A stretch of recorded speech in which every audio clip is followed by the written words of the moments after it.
Good morning, everyone. We're about to restart, so would like to introduce again Marie Owens Thomsen, not that she needs any introduction, but she'll talk to us about progress towards net zero by 2050. So Marie, the floor is yours. Thank you. And sorry, we'll have questions at the end as well, obviously. Thank you. Okay, me again. I hope you guys are okay with that.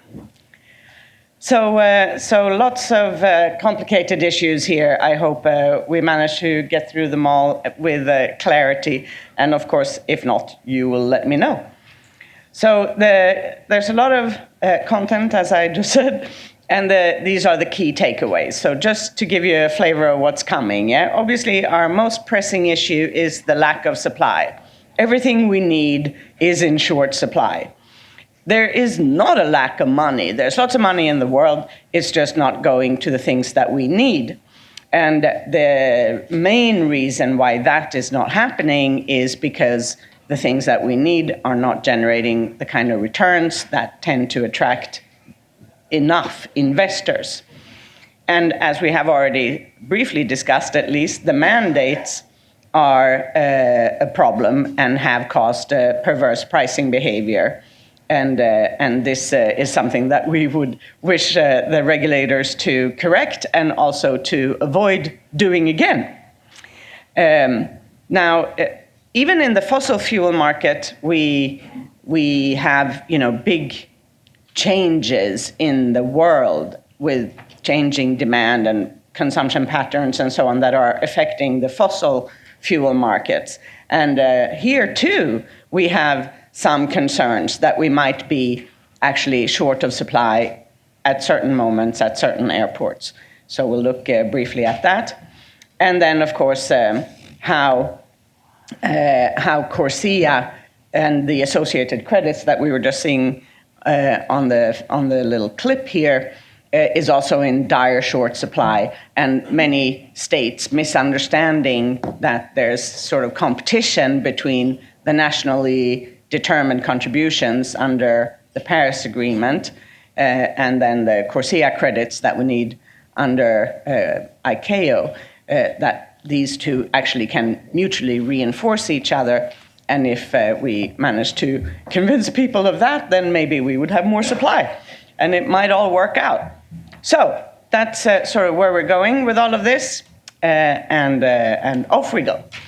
So first of all, there's very, very slow progress. Here you can see the estimated renewable fuel capacity in 2030. So all of the renewable fuel and all of these projects are expected to produce some SAF. So here you can see their status.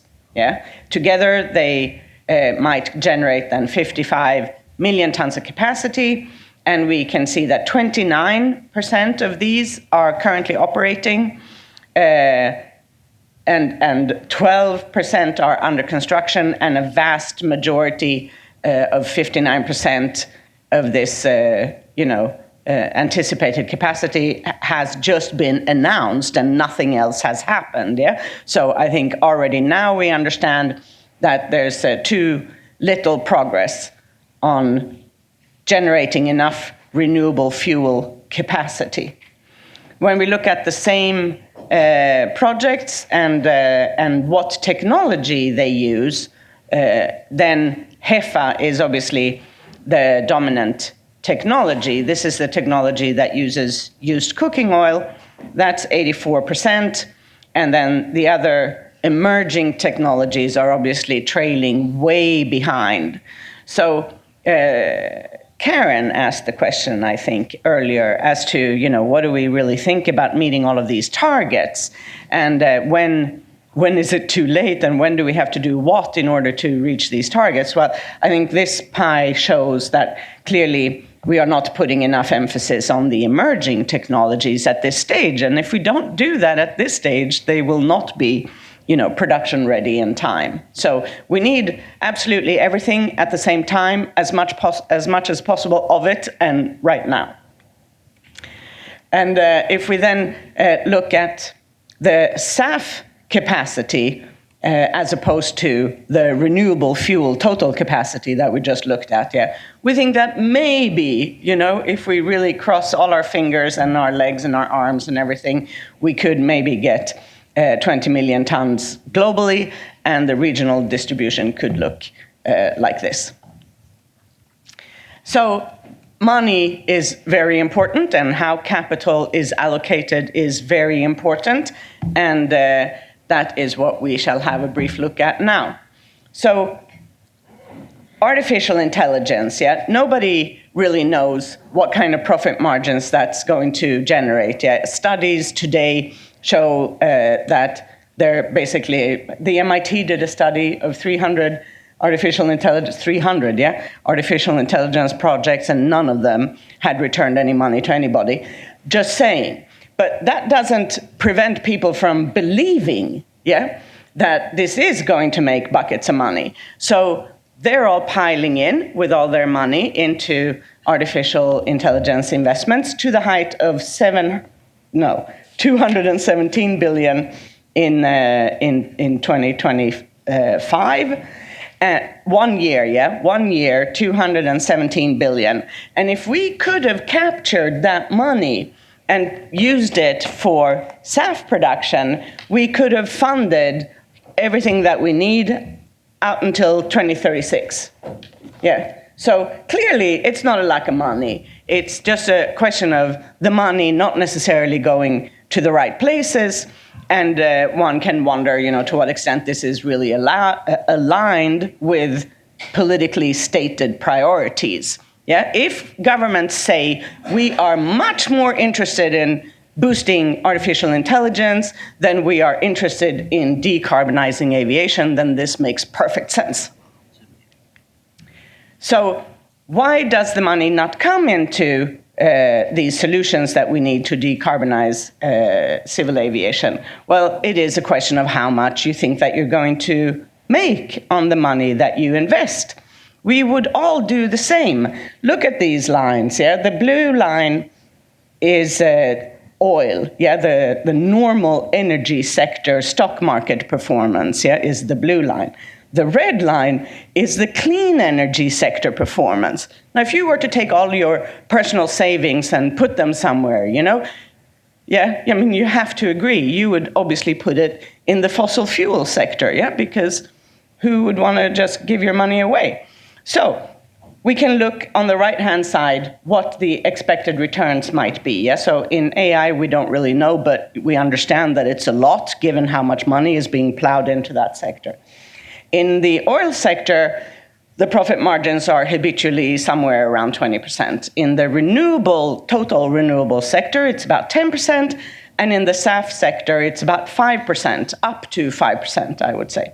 So SAF has a 15 percentage point profit margin handicap versus fossil fuels. If you're an investor, you like investing in energy, you can choose between fossil and SAF.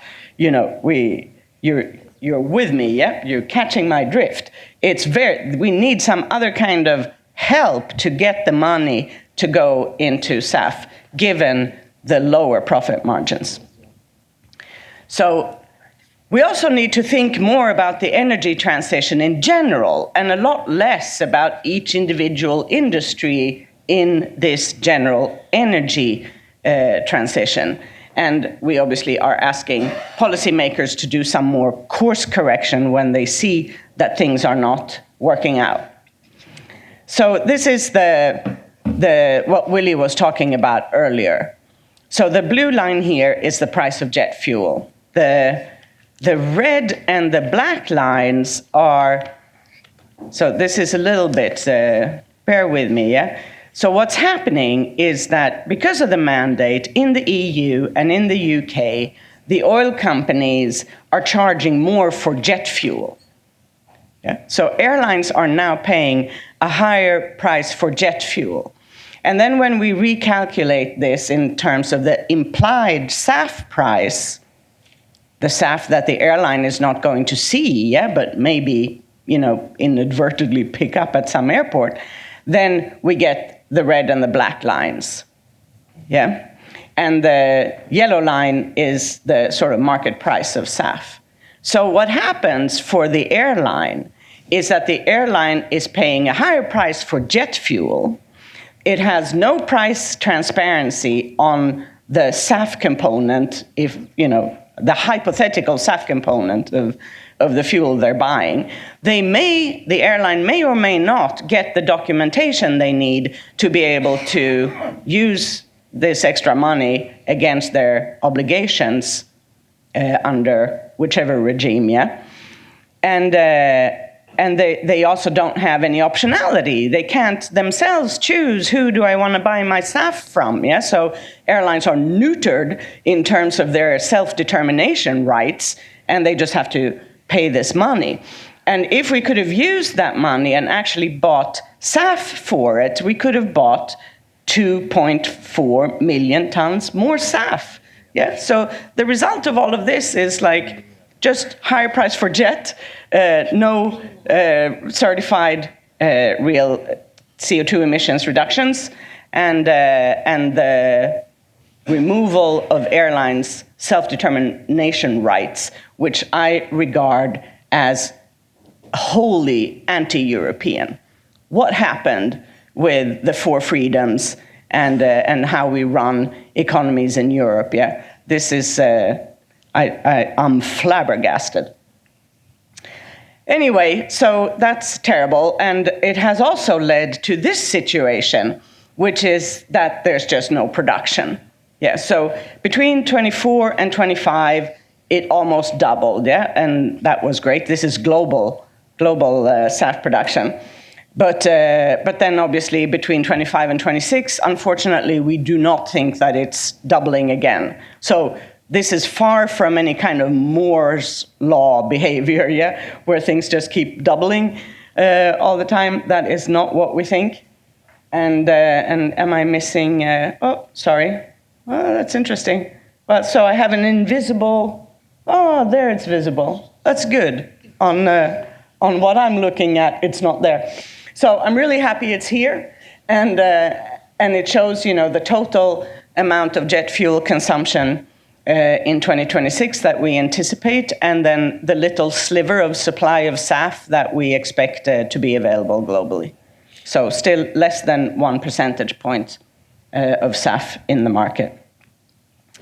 Now, of course, eSAF, yeah? So here they are, yeah? They've just seen how the Europeans have not had any impact thanks to their mandates. Yeah, in spite of their mandates, I don't know how to formulate it, they can totally see that their mandates did not increase production and only raise costs. Yet, they are very keen on doing exactly the same regarding eSAF. So there's no eSAF, they want to put on mandates, and if we were to be able to produce the quantity needed to meet the mandates, then all the announced projects would have to start in 2026, all of them without fail. Now, I dare to purport that the probability of that happening is very low, and therefore the probability of production being insufficient versus the mandate regarding eSAF is equally low. And as Willie said earlier, you know, clearly you want to do this in sort of some kind of logical order, yeah? You know, instead of mandating the output, it would be good if we first prepared our markets so that we can actually produce that output. And what we need to be able to do that is more renewable energy in general, so that we can create the renewable electricity that we need in order to create the output that we need to meet any potential mandates. And there you sort of wonder, like, you know, why the Europeans are trying to mandate this when their electricity costs are $100 higher than everybody else's. So clearly this is a message to Europe, yeah, that if you want to be a producer of eSAF, you need to develop your renewable electricity production so that those costs can come down. Otherwise, you know, none of this makes sense. Right, and then there's, of course, a cost regarding a projected cost regarding non-compliance or compliance with these mandates.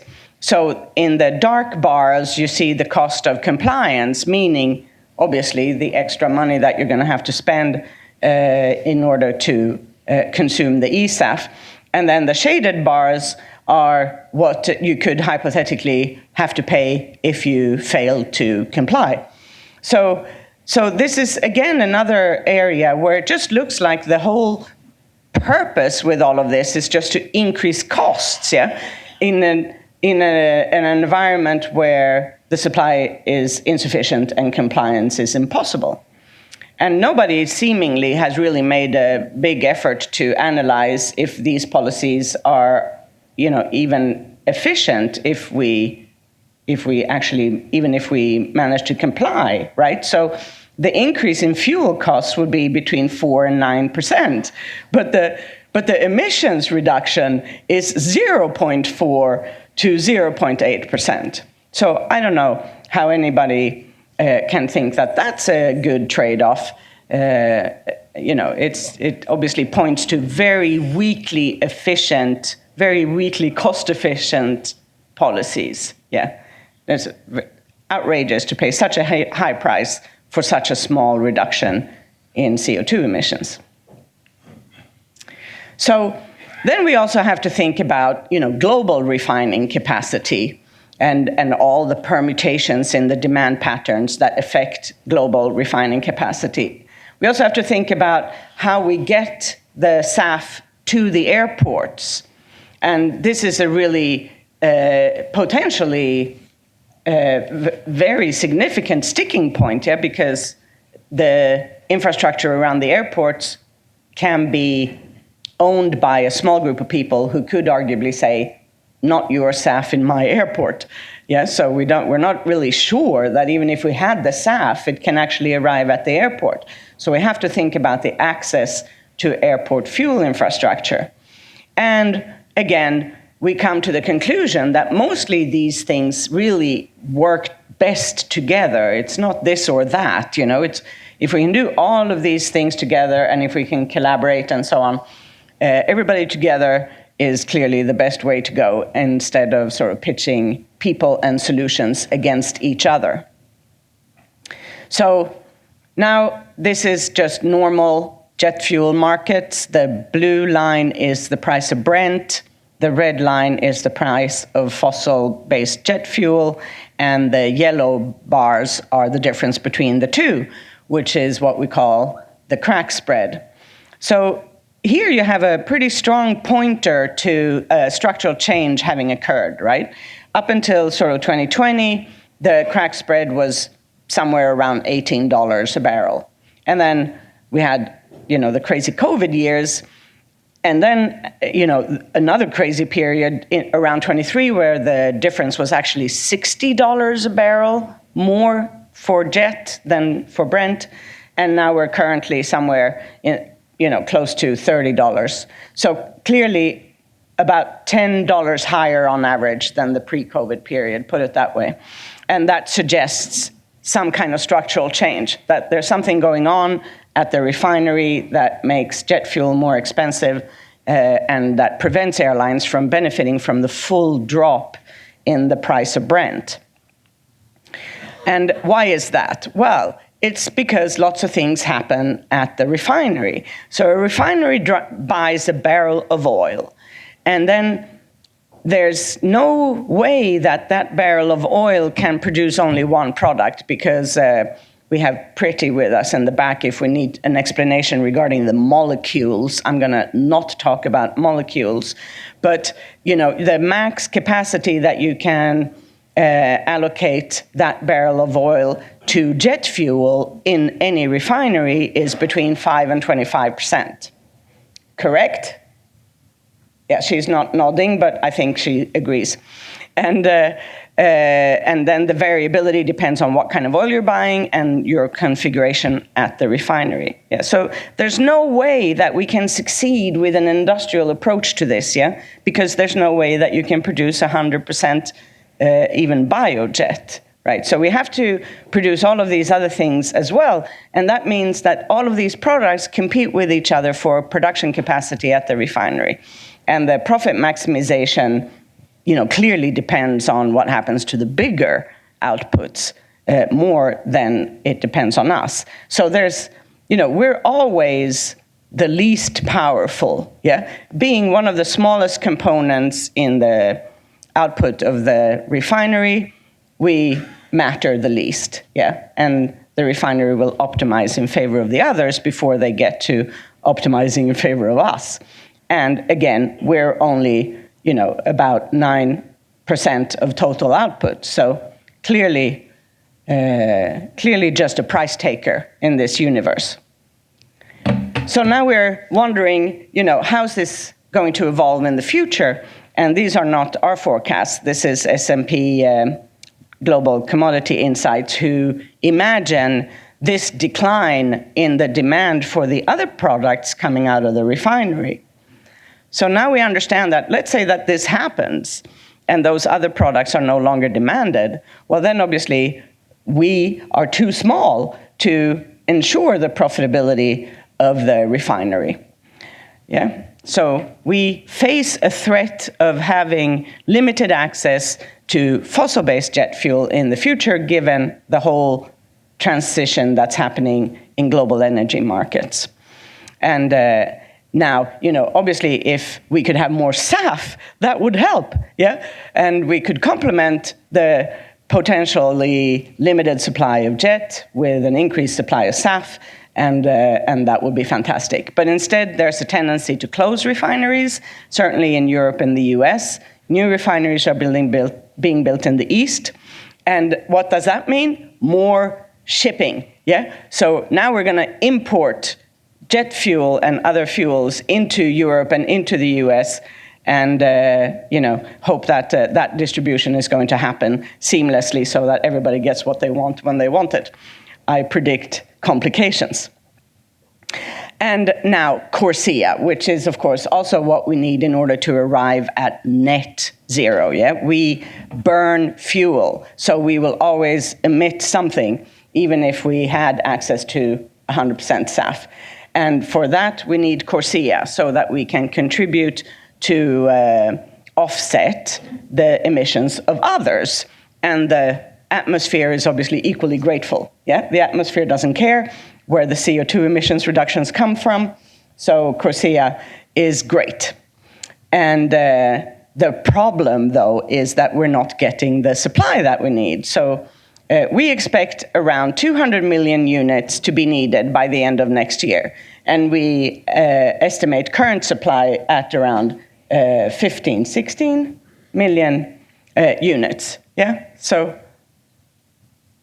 that's another flabbergasting thing. I don't know what else I can say about this. So it's an acute supply shortage, and I think it depends very much on it's caused by the fact that people don't see that these two, meaning the CORSIA carbon credits and the NDCs stipulated under the Paris Agreement, that these can actually help each other.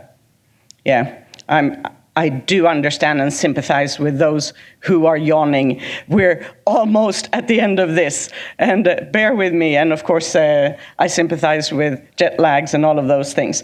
But this is like where I like to say, it's like the people in the UN family. There's lots of people in the UN family, the UNFCCC, ICAO, IMO, WTO, all of these people live in the same building, The whole UN family lives in the same building, but ICAO lives in the basement and nobody goes there. So that's a problem, And so the UNFCCC people who live, on the 10th floor, right? They're just focusing on the nationally determined contributions and people meeting the commitments that they made under the Paris Agreement. And they are forgetting to mention that there's also these commitments, made under ICAO on behalf of airlines. And actually, if we coordinate, it could all work out. At the moment, they are not coordinating, and that is terrifying. And I think with that, we've come to the end. So thanks for hanging in there with me, everybody. And I guess happy to take any questions. Yes, of course. I see Karen, you had your finger raised, and then whoever else wants to ask questions, then we'll go to you, Joanna, and then... Thank you, Nico.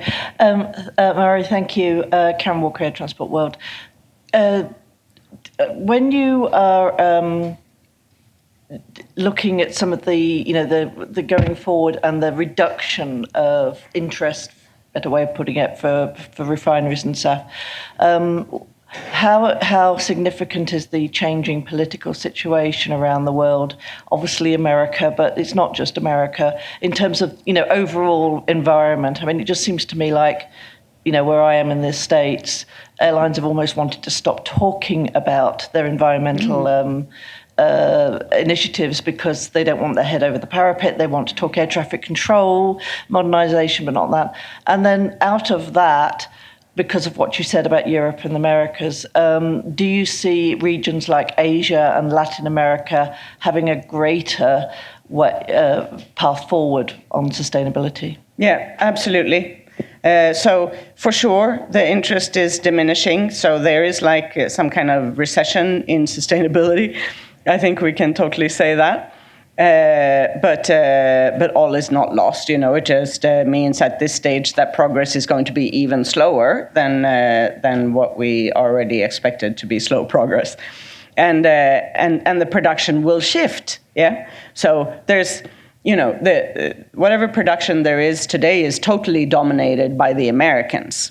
So the and they're continuing, in spite of themselves, they're actually continuing to support the market because they extended the tax credits, although they diminished their size. So that's hard to know, what the net of that is, but at least it's good that it's lasting longer. And indeed, this is where it's, almost no analysis is necessary. It's just observational. You look at the policies that the US implement, and you see the US is the dominant world producer of SAF. Yeah. You look at the policies that the Europeans implement, and you see that that has not had a commensurate supply response. Yeah. So that's where, you would hope that the European politicians would go, aha, let's change a few things, but, no such luck yet. And then, of course, the Asians and everybody in the East are sort of unencumbered by all of this. Yeah, and they just go about business according to their own optimization curves, so to speak. Yeah, so we're obviously seeing more SAF in China. I think once China, they obviously do it on a 5-year plan basis, and they have doubled their pilot projects. And once they get going, I think that's probably going to be the necessary starting shot for everybody. I think when everybody starts to see China pumping out tons of SAF, I think the others are going to realize that if they don't do something, they will be in trouble. So that's what I'm expecting to happen, actually, because they're on it and it's sort of happening.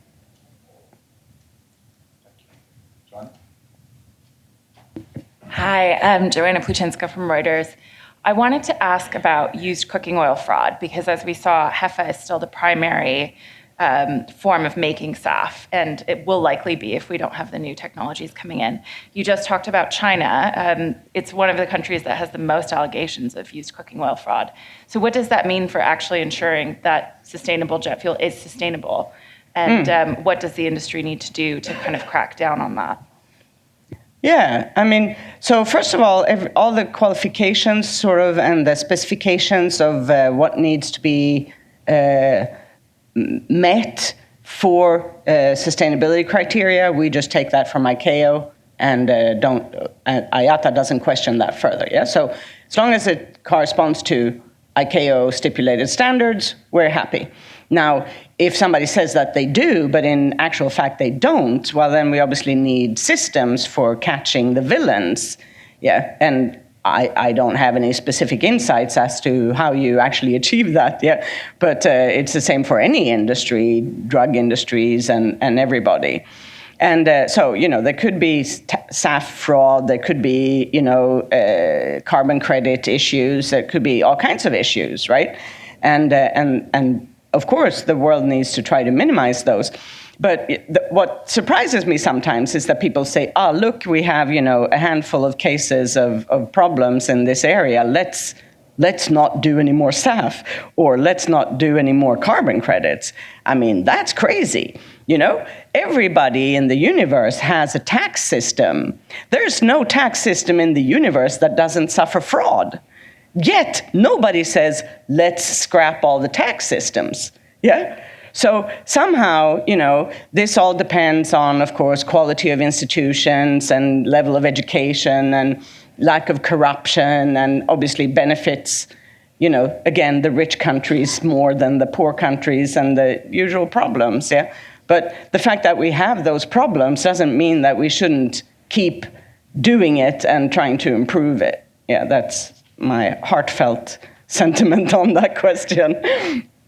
And just one follow-up. Is it the responsibility of airlines as businesses to make sure that the SAF that they buy is not fraudulent? No, I would say, yeah. So this will come down to certifiers and the documentation that airlines receive. So somebody has to certify things, and this is another bottleneck. We don't have enough certifiers, and we need competition among certifiers so that they can't just charge exorbitant prices for their services. So you do put a finger on a real problem, yeah. But no, we expect the certifiers to certify and the airlines to receive the documentation that they can then use to claim against their obligations under whatever scheme they are subject to. Thank you, Marie. Christopher, I can't see you, but I think you had a question. Yes, Chris Urginer from Green Air News. Marie, investment is one of the key problems. We've seen the big oil companies move away not just from SAF, but from renewables in general. So there's no money coming from them, and they're sort of mothballing their projects and so on. You then have the second and third generation would-be producers who are also struggling for finance as well. And one of the problems seems to be that they require sort of long-term commitments for their fuel, long off-takes, in other words, whereas airlines traditionally buy their fuel on a short-term basis. How do you sort of square the circle on the investment side? And as a kind of second question, if SAF isn't developing as quickly as it should be, does that mean that the industry will require more CORSIA EEUs and other market instruments like carbon removals to make up the shortfall? Yes, that is the answer to the last question. And then I go back to the first question, which I love, by the way. So, obviously this would be a completely different scenario if we somehow could get the big oil companies into doing this. Yeah, then we would have lots of SAF, and things would be so much better. So, first of all, they could actually make the SAF. Also, they could co-process. Yeah, so you can use cooking oil or some other liquid form of something non-fossil as an input and put it in the fossil fuel refinery and co-process. Yeah, and there's a limit on co-processing today in the world, which is 5% in most places except the UK. And again, I'm speaking under Pretty's authority, but we would say, I think in general, on average, that that limit could maybe be increased to 30%. Yeah, it depends a bit on which refinery and so on. But let's just take the 5% co-processing current limit. Yeah, if we could convince the oil companies to engage, we could have 5% SAF today. Yeah, this is true. Yeah, so I don't know why people are not more outraged with the non-participation of the oil companies in this whole problematic. Yeah, that it is obviously outrageous that they are not participating. Now they are responding to their shareholders' interests, and they're saying not enough profit, not going to do it. We understand, from an investor point of view. But this is where we need the politicians to change the circumstances so that this no longer holds true. They could change those circumstances by adopting the policies that the US adopted, because there we have seen the return on SAF projects go up to 20% and sometimes even beyond. Yeah? So that's one way of doing it. Another absolutely marvelous way of doing it that I would love to see, and that every country in the universe has promised again and again that they would do but never do, is to reduce the subsidies that the world continues to give straight into the bottom line of the oil companies. Yeah? So producer support for the production of fossil fuels is a universal phenomenon. Yeah? It might amount to around $1 trillion a year. Yeah? Just imagine if we could redirect that money and put it instead in favor, or first of all, just remove it would be fantastic. Yeah? And if we have it, maybe we can give it to the renewable energy people, which are, after all, the people that we are saying publicly that we are supporting. So this is what's happening in the world. Yeah? The world is saying we must have an energy transition. But everybody who says that, I don't know if this is a Swedish thing, but in Sweden we cross our fingers and put them behind our backs when we're lying, yeah? So all of these governments are doing that. They're saying, we're gonna do it, and they don't do it. And this includes, obviously, the EU, the G7, the G8, I can't remember, said that they were going to remove them by the end of this year, and nobody's moved. So nobody dares to take on the oil companies. They're still being subsidized. The renewable energy space has this, therefore, uneven hill to climb, yeah, to try to defend themselves against the big oil companies. So this is maybe because the EU is not a fiscal union, yeah? The EU is not a fiscal union, so the EU Commission cannot say to the countries, you must reduce these subsidies, yeah? So in that sense, the Commission is like ICAO, yeah? Has no teeth, can't impose.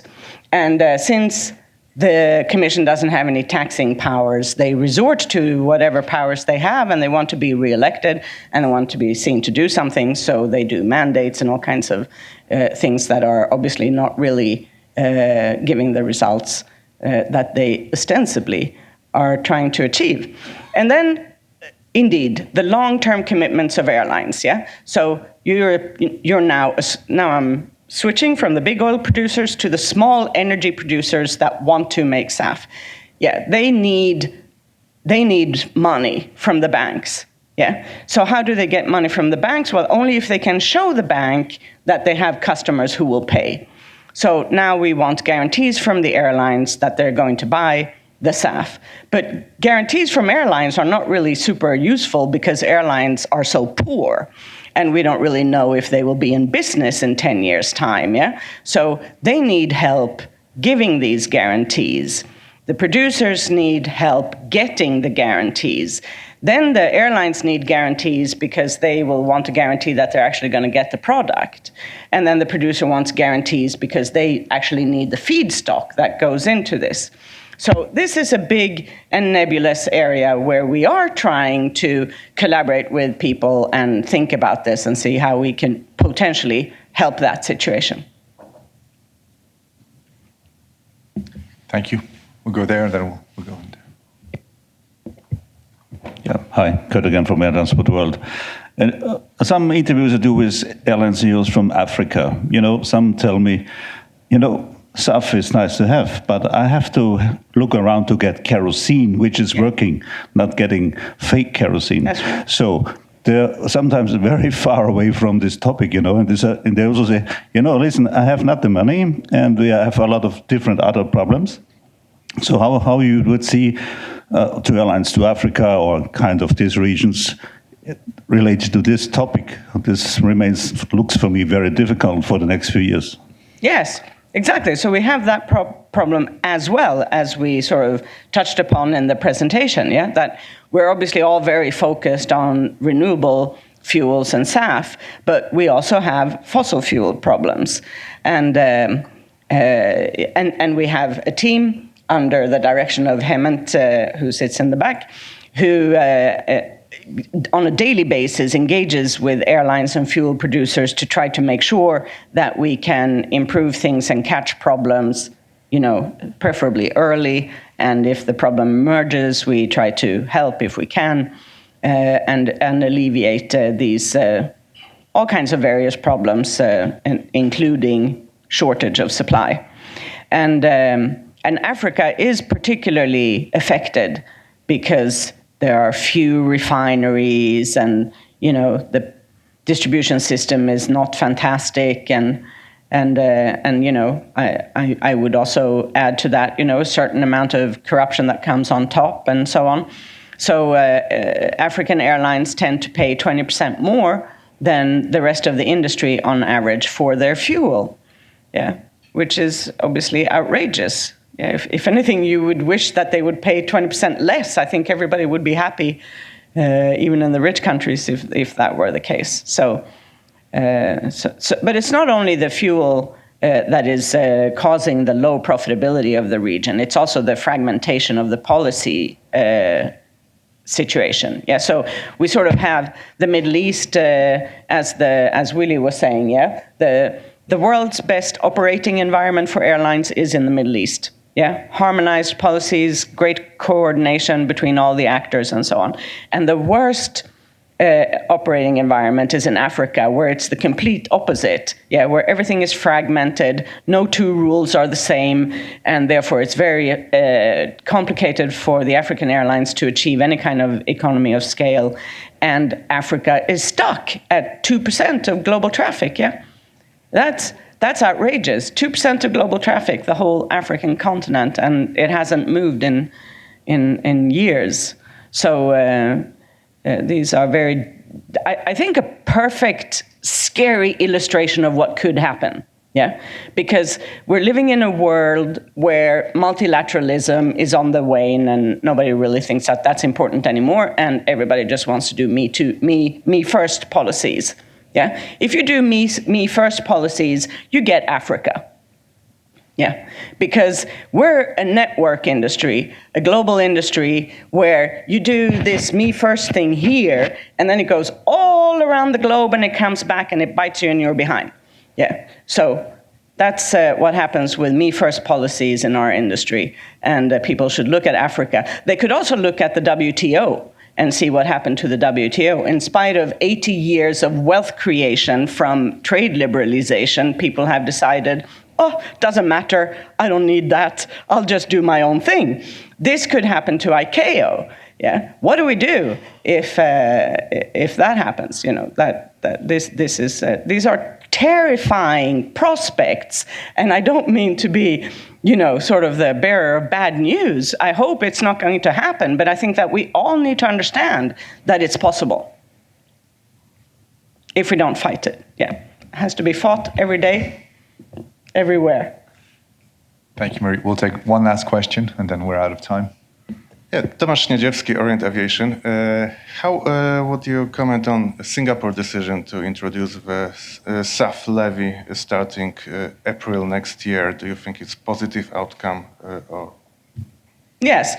Well, we obviously love the Singaporeans and trust them deeply that they will course correct if things don't deliver the desired results. And then, we would say, probably better than mandates. That's for sure.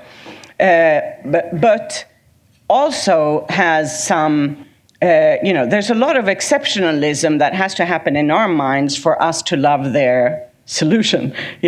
So if we can abstract from this actual policy and just discuss it in general, so please don't take this as any specific criticism of what Singapore is doing.